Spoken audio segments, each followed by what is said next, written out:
quiero preguntar de las personas que están aquí, ¿cuántos conocen Tierra Santa? Levanta su mano si conoce Tierra Santa. ¿Nada más 2 conocen Veracruz? ¿Cuántos conocen Veracruz? Hay otra Tierra Santa, perdón, es que a lo mejor estoy confundido. Bueno, esta historia sucedió en la otra Tierra Santa, allá por Israel, y esta historia, esta plática se llama Stripper. No sé si así se pronuncia, pero se llama Stripper. Y ahorita les digo por qué se llama así y por qué en inglés además, ¿no? Pero quiero hacerle antes que nada 2 preguntas muy especiales. Primera pregunta, y no me la conteste a mí, contéstesela a usted. Primera pregunta, muy sinceramente contéstese esto. ¿Le creería usted a Dios cualquier promesa que Él le hiciera? ¿Cualquier promesa? ¿Le creería usted a Dios cualquier promesa que Él le hiciera? La mayoría contesta. Segunda pregunta. Escuche bien esta pregunta porque está fuerte. ¿Está usted dispuesto a hacer cualquier cosa que Dios le pida? Ya bajó los sís. Fíjese la pregunta.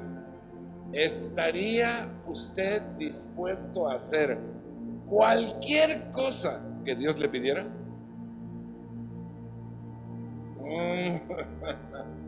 Ahora sí respóndame con su boca. Fíjese la pregunta.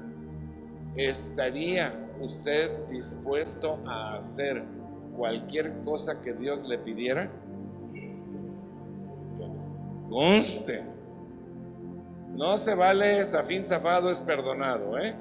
Le pregunto esta pregunta porque si su respuesta es sí, debe saber que de repente Dios pide hacer cosas raras a sus siervos. Y le voy a dar 3 ejemplos rápidos para que usted empiece a considerar su respuesta. Por ejemplo, primer ejemplo, Dios le pide a Noé construir en un barco en una llanura alejada del mar,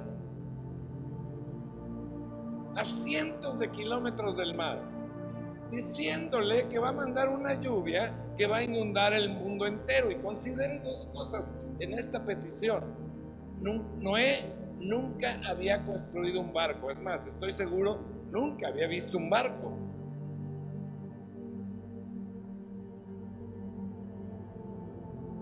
Y la segunda cosa es que Noé no sabía lo que era lluvia, pues dice la palabra que nunca antes había llovido en la tierra.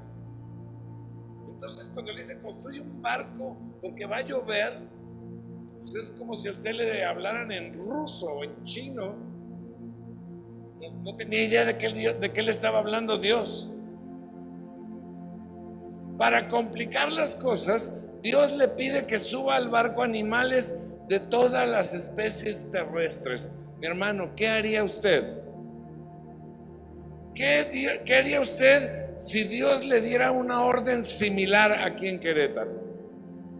Que estamos lo más cerca del mar, como a 600 kilómetros.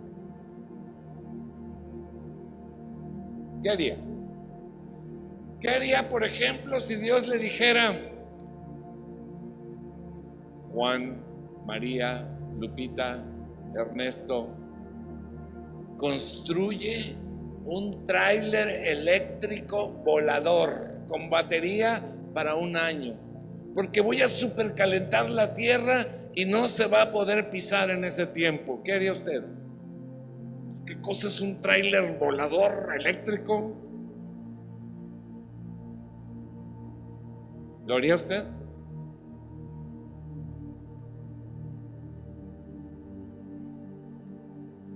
Segundo ejemplo, Dios le pide a Ezequiel que debe esculpir la imagen de la ciudad de Jerusalén en un ladrillo.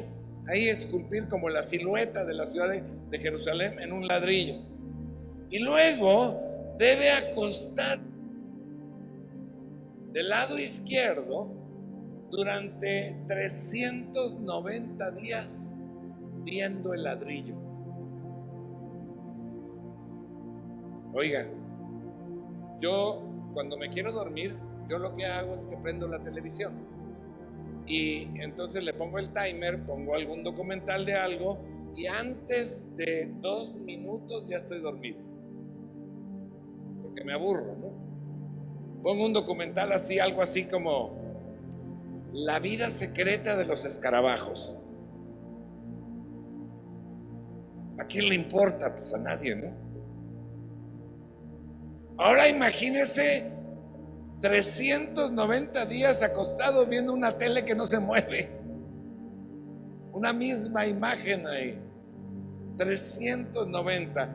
Y luego otros 40 días del lado derecho. Para complicar un poco más las cosas, Dios le dijo que durante ese tiempo solamente podía tomar un poquito de agua y unos panes que debían ser cocinados sobre excremento humano. ¿A quién se le antoja?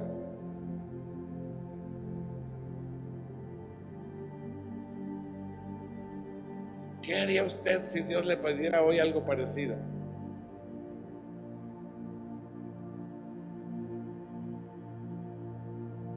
Imagínese un año sin tacos, sin gorditas, sin tamales y lo peor de todo, sin Coca-Cola.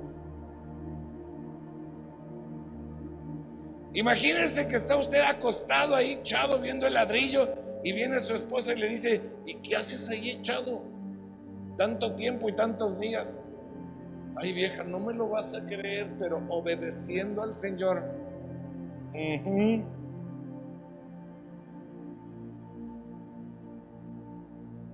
Sí, chucha.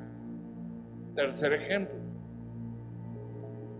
Los madianitas, extraños enemigos, han atacado y saqueado a Israel por años y años, y Dios le pide a Gedeón que vaya a enfrentarlos.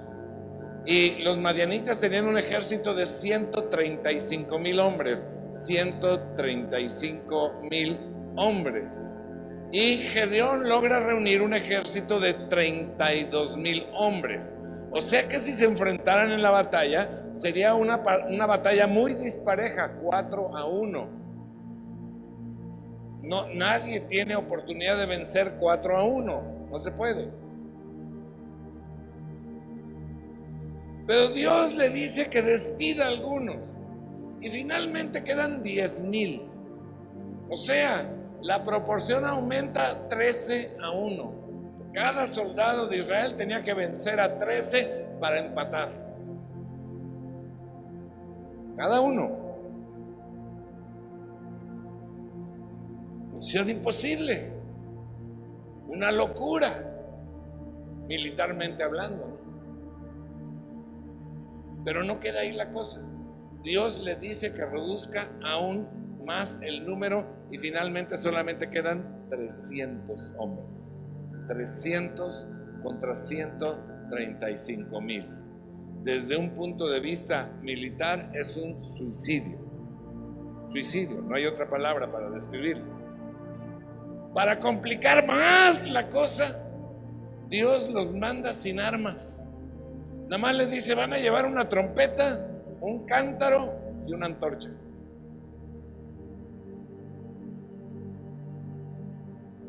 ¿Qué haría usted si Dios le pidiera hacer algo similar? Algo como: mira, Pedrito, Juanito, Robertito, vas a ir a derrotar al cártel más grande de los narcos. Te envío, pero nada más vas tú con tu primo Etelberto, nada más 2, y solo van a llevar cada uno una vela y un pandero. ¿Irías?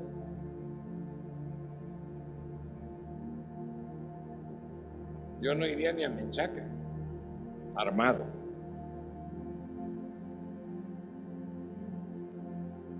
Le platico todo esto para preguntarle, ¿todavía está dispuesto a hacer lo que Dios le diga que haga?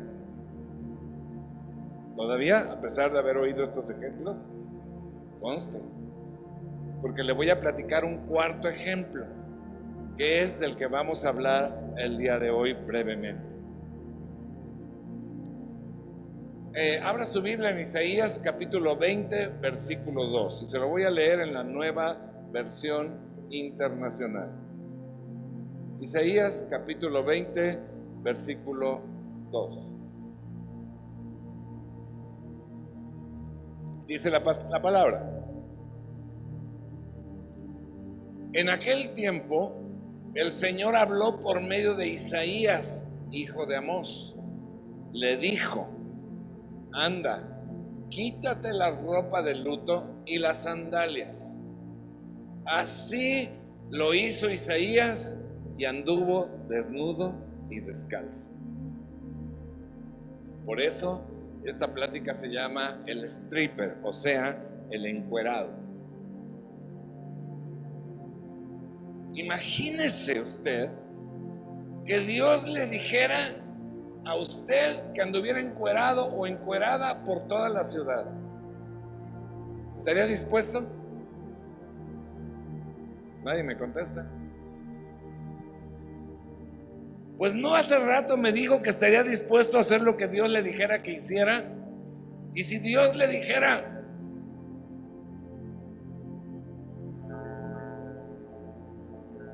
encuérate y sal, ¿qué haría?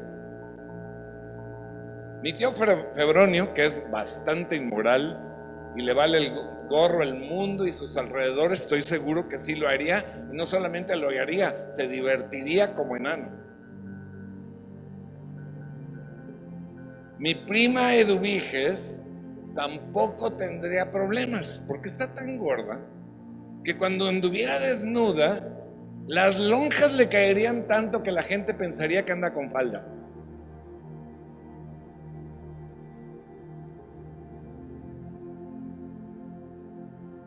¿Pero usted qué haría? ¿Luciría sus miserias o sus grandezas por toda la ciudad? Bueno, allá usted y su respuesta, pero conste que dijo que sí haría lo que Dios le dijera que hiciera.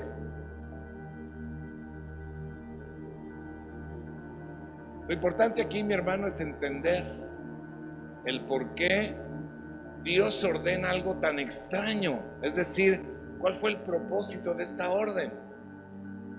Porque tenía un propósito, obviamente. Y recuerde que en aquel tiempo la Biblia no estaba completa, había algunas partes solamente, y la mayoría de la gente era analfabeta, o sea que no sabía leer, así que muchas veces Dios tenía que hacer que sus profetas declararan una palabra, pero al mismo tiempo la ilustraran, o sea, hicieran algo para reforzar el mensaje de tal manera que la gente pudiera entenderlo claramente. Entonces, en este caso, hay que ver que primero que nada, para el pueblo de Israel, la desnudez era símbolo de pecado y vergüenza. Pecado y vergüenza. Y esto estaba establecido desde el principio, desde Adán y Eva. Si usted recuerda, y en Génesis dice que Adán y Eva andaban desnudos y no se avergonzaban, no había problema.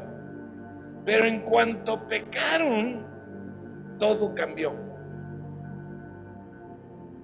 Y lo que trataron de hacer ellos fue darse cuenta que estaban desnudos y tapar su desnudez. Y Dios le dijo: ¿y por qué se avergüenzan? ¿Qué acaso desobedecieron? Lo que ellos estaban tratando de tapar no era tanto su cuerpo, sino que se dieron cuenta que habían pecado y estaban tratando de cubrir su pecado y su vergüenza por el pecado.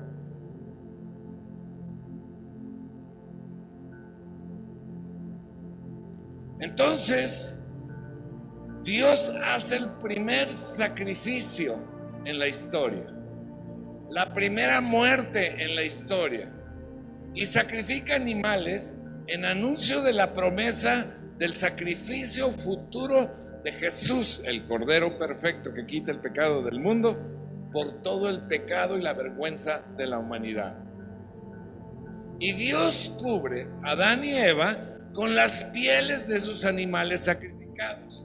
Cuando Adán y Eva aceptan ser cubiertos por esa piel, quiere decir que están aceptando al Mesías futuro que perdonaría todos sus pecados. ¿Está entendiendo?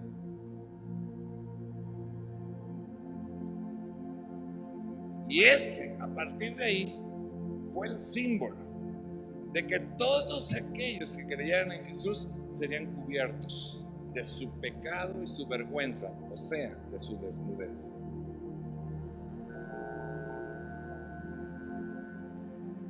Todos los que hoy nos ponemos una prendita, una chambrita, esta ropa, mi hermano, en un sentido simboliza a Jesucristo, que está tapando nuestro pecado y nuestra vergüenza por ese pecado.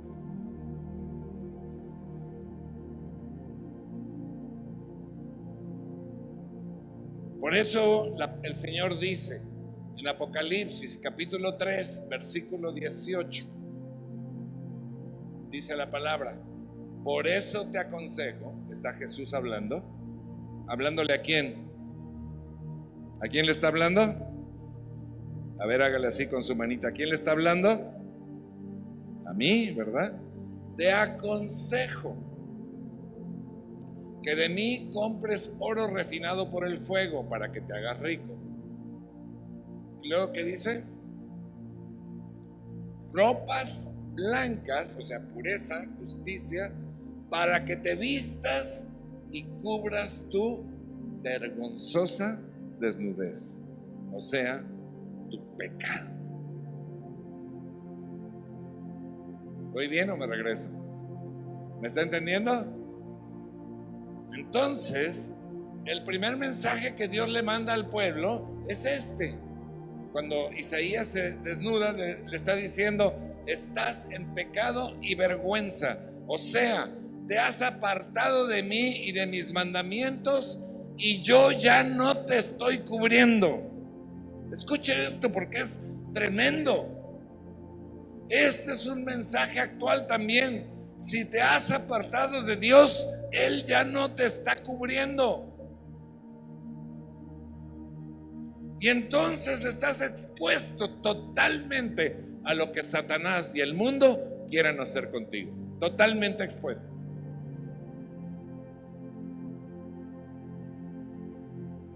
La gracia infinita de Dios nos da la oportunidad de regresar bajo su cobertura y su protección, o sea, de comprar nuevamente, de tener nuevamente esa vestidura sobre nuestro cuerpo, su sangre preciosa.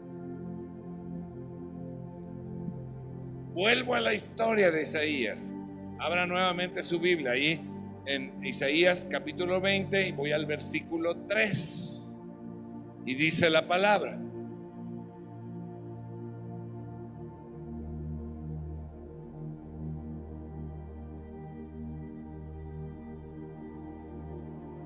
entonces el Señor dijo: así como durante 3 años mi siervo Isaías ha andado desnudo y descalzo como señal y presagio contra Egipto y Cus, así también, para vergüenza de Egipto, el rey de Asiria llevará desnudos y descalzos y con las nalgas al aire a los cautivos de Egipto y a los desterrados de Cus, lo mismo jóvenes que viejos.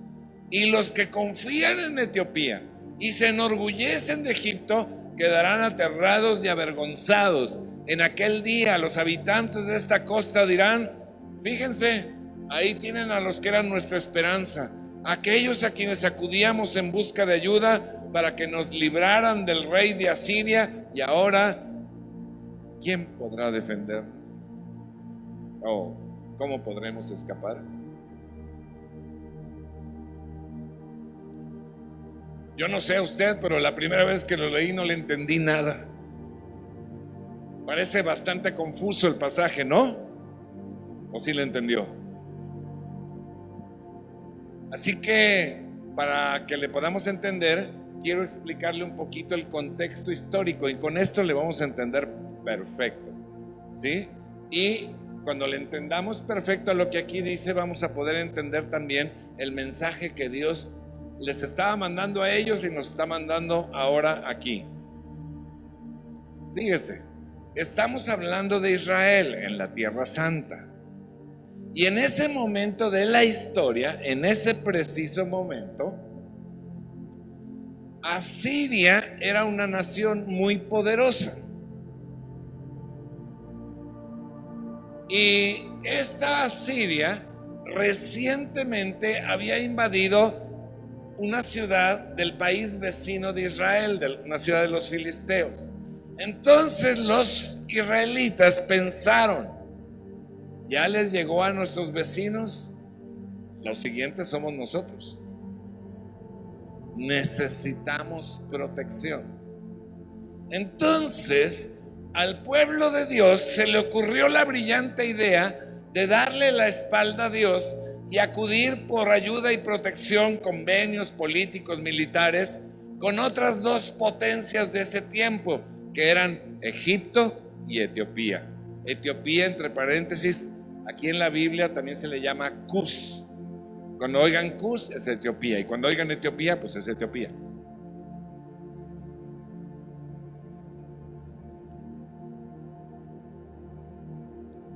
Lo que nunca imaginaron, bueno, ellos pensaron, pues si Asiria nos ataca entre Egipto, Etiopía y nosotros, pues nos podemos defender, ¿no?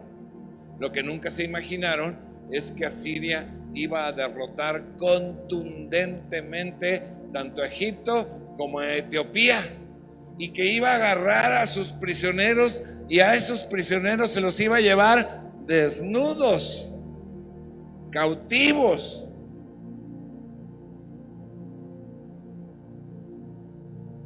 Entonces, ¿qué les esperaba? Si eso le había pasado a sus aliados, los poderosos, a los que les iban a defender, ¿qué les esperaba a los judíos? Entonces ahora sí podemos entender los versículos 3 y 4. Dijo: entonces el Señor dijo: así como durante 3 años mi siervo Isaías ha andado desnudo y descalzo, como señal y presagio contra Egipto y Cus. O sea, que eso le iba a pasar a Egipto y a Cus, ¿no? Iban a acabar desnudados, avergonzados, derrotados, atrapados. Así también, para vergüenza de Egipto, el rey de Asiria llevará desnudos y descalzos y con las nalgas al aire a los cautivos de Egipto y a los desterrados de Cus, lo mismo jóvenes que viejos. La señal era: a tus aliados, a los que pusiste tu confianza, no van a servir ni para el arranque. Van a ser derrotados contundentemente. La señal de Isaías no solamente hablaba de la desnudez de Israel, o sea, de su pecado, de su vergüenza de haberse apartado de Dios, sino que también profetizaba que tanto Egipto como Etiopía, o sea, los supuestos protectores de Israel, serían derrotados, esclavizados y desnudados, igualito que Israel.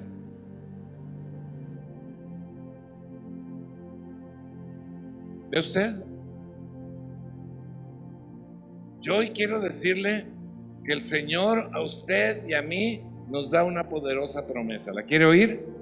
¿Se acuerda cuál fue la primera pregunta? ¿Creería usted cualquier promesa que Dios le diera? Y usted dijo que sí. Le voy a leer esta promesa, Salmo 34, 19. Salmo 34, 19. Dice: muchas son las angustias del justo, ¿Quién puede dar fe que esto es cierto? Angustias quiere decir broncas, problemas.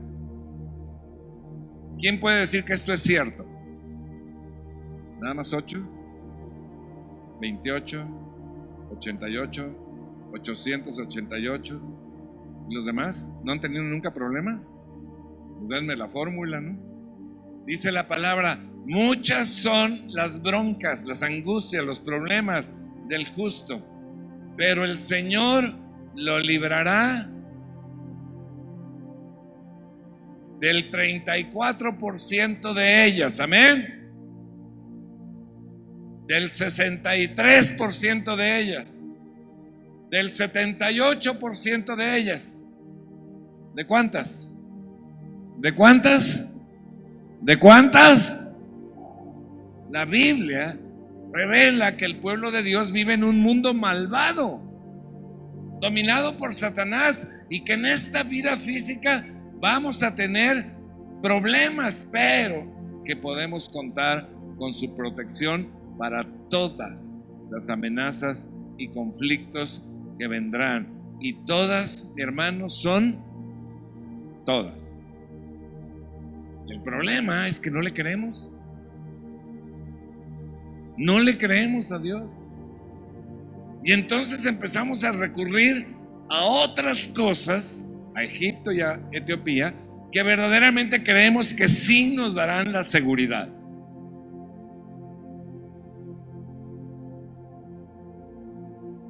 El pueblo de Israel no le creyó a Dios y entonces recurrió a Egipto y a Etiopía. A veces nosotros no le creemos y tenemos nuestra confianza en otras cosas, como el dinero. Tengo mi cuenta, tengo mis ahorros, y no está mal tener cuenta y ahorros, por supuesto. Confiamos en nuestras habilidades. No, yo me las sé todas para salir de la bronca. Tengo la inteligencia, la sabiduría, la experiencia.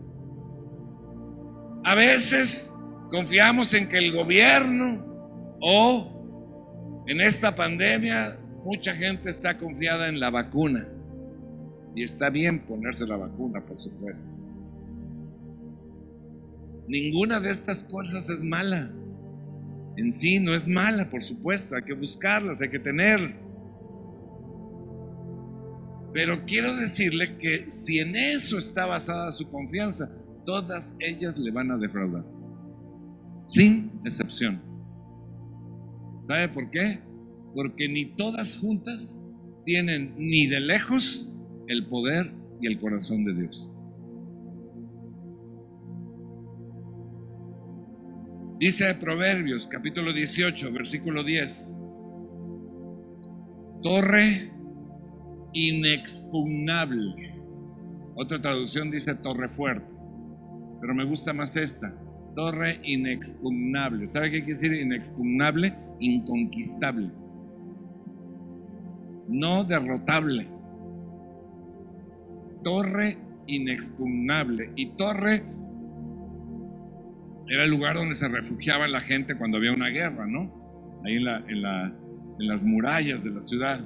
Torre inexpugnable, dice Proverbios 18:10.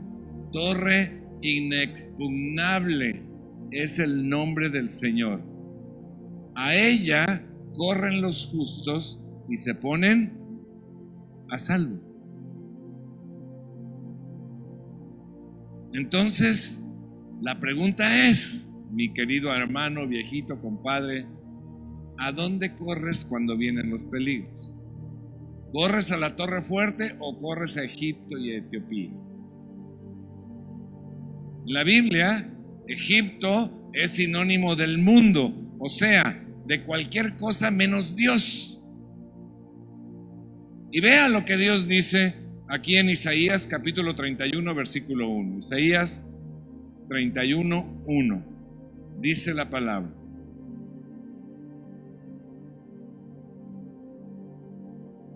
ay,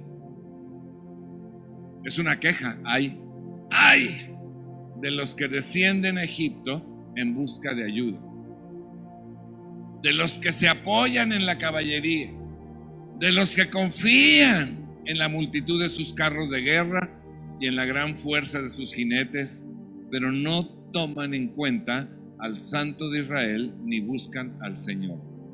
El ay es una expresión de dolor, pero también es una expresión de advertencia por las consecuencias de sus actos. Ay de los que confían en el mundo y no en Dios, porque serán decepcionados, derrotados y desnudados.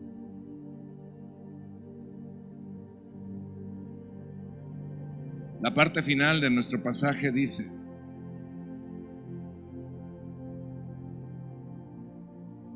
y los que confían en Etiopía y se enorgullecen de Egipto quedarán aterrados y avergonzados. En aquel día, los habitantes de esta costa dirán: fíjense, ahí tienen a los que eran nuestra esperanza. Mi dinero, mis habilidades, cualquier otra cosa del mundo, aquellos a quienes acudíamos en busca de ayuda para que nos libraran del rey de Asiria. ¿Cómo están? Derrotados, cautivados, desnudados. Y ahora, ¿cómo podremos escapar? Si no recurrimos al único que nos podía defender, ¿cómo podremos escapar? Mi hermano, si la fe de alguien está en cosas del mundo, no va a haber escapatoria.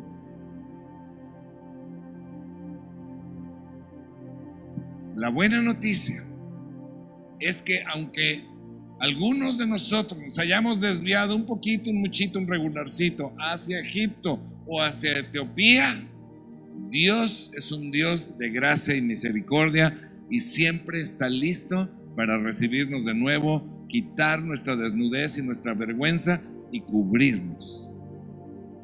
Amén. Hay algo que debemos entender claramente, mi hermano.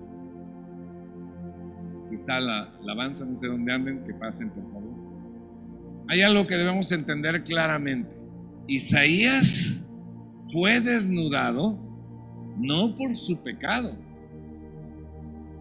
no porque él se hubiera apartado de Dios. Fue desnudado porque estaba representando al pueblo de Israel y solamente fue una ilustración, un mensaje ilustrado, ejemplificado. Pero hay alguien mucho más importante que Isaías, y este es Jesús, el Mesías Salvador. Y él fue desnudado en la cruz,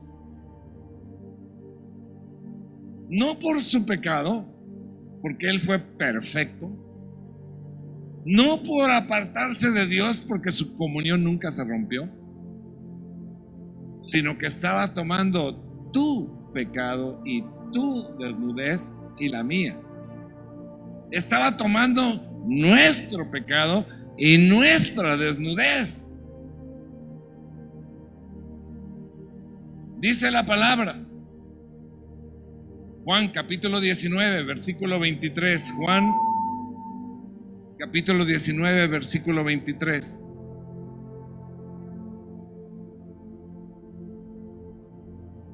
Cuando los soldados crucificaron a Jesús, tomaron su manto y lo partieron en 4 partes, una para cada uno de ellos. Tomaron también la túnica, la cual no tenía costura, sino que era de una sola pieza, tejida de arriba a abajo. Fíjese que aquí hay algo sorprendente. Jesús fue crucificado sin ropa. Sin ropa. Cuando usted ve una pintura que representa la crucifixión, o cuando ve un crucifijo, o cuando ve una película que trata sobre el tema, generalmente representan a Jesús como con un pedazo de tela cubriendo esta parte, ¿no? Pero eso no fue lo que sucedió.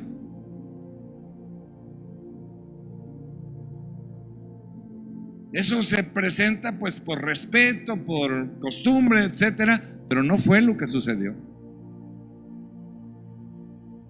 Jesús fue crucificado desnudo. ¿Sabe? Porque era parte del castigo, la humillación y la vergüenza.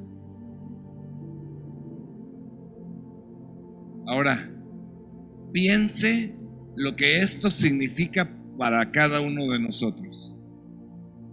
¿Qué significa que Jesús haya sido crucificado totalmente desnudo?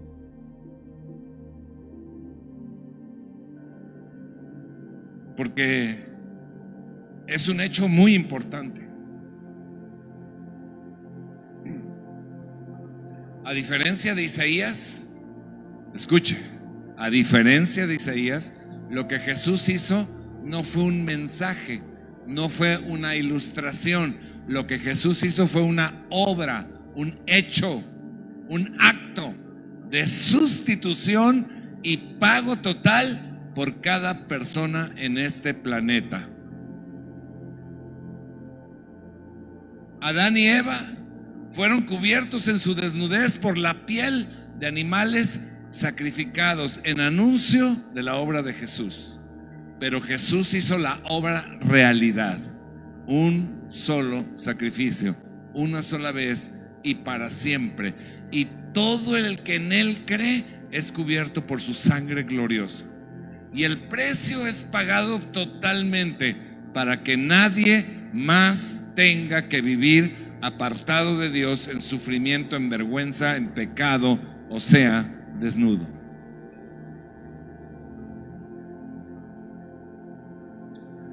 Usted puede elegir seguir desnudo. Como decía pues no sé si era profeta, apóstol, maestro, evangelista, diácono, ¿qué? Se llamaba Frank Sinatra. Y decía, it's up to you.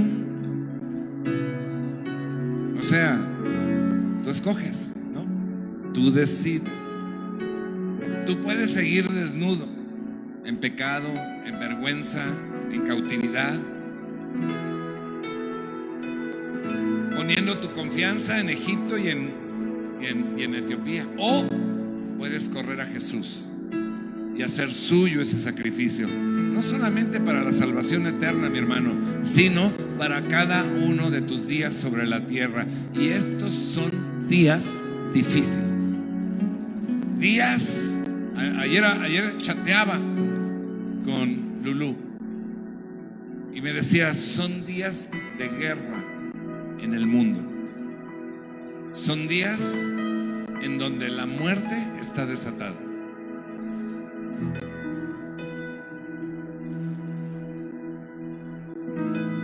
Tú puedes andar desnudo a ver si te toca o no te toca, o puedes cubrir con la sangre de Cristo. El pueblo de Israel se le dio una orden: pon la sangre del cordero sobre tu puerta, porque cuando venga el ángel de la muerte y la vea, va a pasar de largo.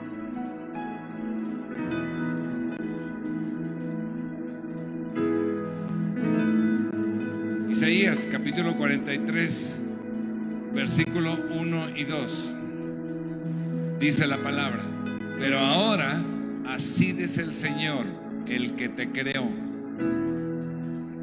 Jacob, el que te formó, Israel, o sea, tú y tú y tú y yo, no temas. Escuches, Dios hablando. No temas, que yo te he redimido. O sea, cuando caminamos hacia Cristo, fuimos redimidos, fuimos cubiertos en nuestra desnudez y vergüenza. Yo te he redimido, te he llamado por tu nombre, tú eres mío. Cuando cruces por las aguas, yo estaré contigo. Cuando cruces los ríos, no te cubrirán sus aguas. Cuando camines por el fuego, no te quemarás, ni te abrazarán las llamas. Eso es lo que Dios promete. ¿Le cree? ¿Le cree? Mi hermano, yo no quiero que en esta congregación haya ningún stripper, ningún encuerado, ninguno que esté viviendo apartado de Dios, en pecado y en vergüenza, desprotegido de Dios. ¿Sabe por qué? Porque esa condición es para la gente que rechaza a Cristo. Pero ese mal rato que nos tocaba a nosotros ya fue cubierto por Jesús en la cruz. Usted y yo ya no necesitamos pasar por esa terrible situación. Y ahora podemos andar confiadamente bajo su protección y su cuidado. Esta mañana yo quiero que usted levante su fe y confíe en el Señor en cualquier situación que esté viviendo en este momento. Levante su fe. Cristo ya pagó. Ya no tiene que vivir desnudo. Ya no tiene que vivir avergonzado. Ya no tiene que vivir sin protección, cautivo, atormentado. Quiero que levante su fe y crea que Dios es torre fuerte, torre inexpugnable, que a Él correremos y seremos protegidos, cuidados y levantados. Amén. Muy bien, quiero hacer 2 llamados en esta mañana. El primer llamado, si usted está aquí por primera vez o nos está viendo por primera vez, quiero decirle que la obra de Cristo Jesús es para todos los días, pero tiene un comienzo. Cuando usted cree en Él, ese comienzo es que todos sus pecados son perdonados y usted recibe la vida eterna. O sea, su destino eterno cambia. En lugar de ir al destino de sufrimiento eterno, Cristo le da salvación. Usted tiene que creer en Él, recibirlo en su corazón, gratis. Si usted está dispuesto, cierre sus ojos y toda la congregación diga estas palabras conmigo. Señor Jesús, te recibo como mi Señor y mi Salvador. Perdona mis pecados y dame vida eterna en el nombre de Jesús. Amén. Si usted hizo esta declaración, en ese momento sus pecados fueron perdonados y usted se convirtió en hijo de Dios. Pero necesita alimentarse. En la parte de atrás tenemos un mostrador donde le entregarán un pequeño regalo y le indicarán cómo iniciar esa alimentación esencial que usted necesita. Segundo llamado, si usted ya tiene a Cristo en su corazón, pero ha sentido que en algún momento, tal vez inconscientemente, porque a veces nos sucede así, que empezamos a poner nuestra confianza en otra cosa, que tomemos este momento, cierre sus ojos y dígale: Señor, perdóname. Perdóname porque me desvié, Señor. Y empecé a confiar y a llamar a Egipto y a Etiopía. Empecé a confiar en las cosas del mundo. Pero hoy decido, Señor, confiar en ti totalmente en el nombre de Jesús. Amén y amén. Haga esta declaración, cante este canto conmigo. Acuérdese que las palabras tienen poder. Lo que usted dice, recibe.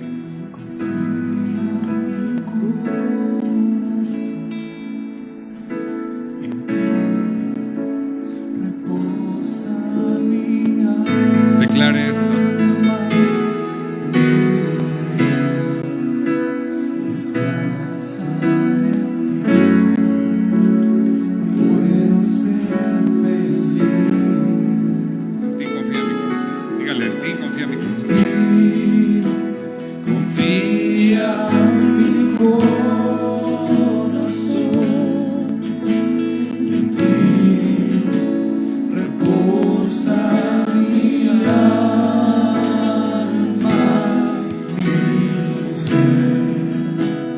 Sky.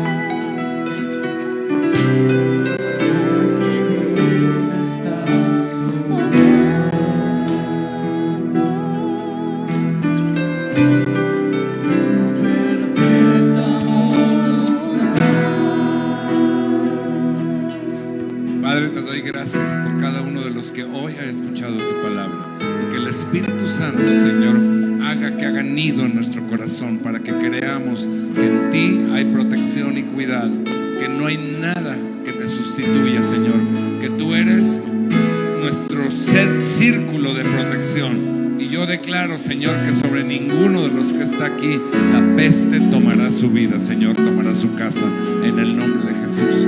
Que tú traerás prosperidad en los negocios y en los trabajos, Señor. Que tú traerás sanidad en el nombre de Jesús. Que tú traerás paciencia en las relaciones matrimoniales y familiares. Que tú traerás fe, Señor, en que tú estás a cargo, que nada se te ha salido de control, y que tú tienes a tus hijos en el hueco de tu mano y bajo la sombra de tus alas, en el nombre de Jesús, en el nombre de Jesús. Amén y amén.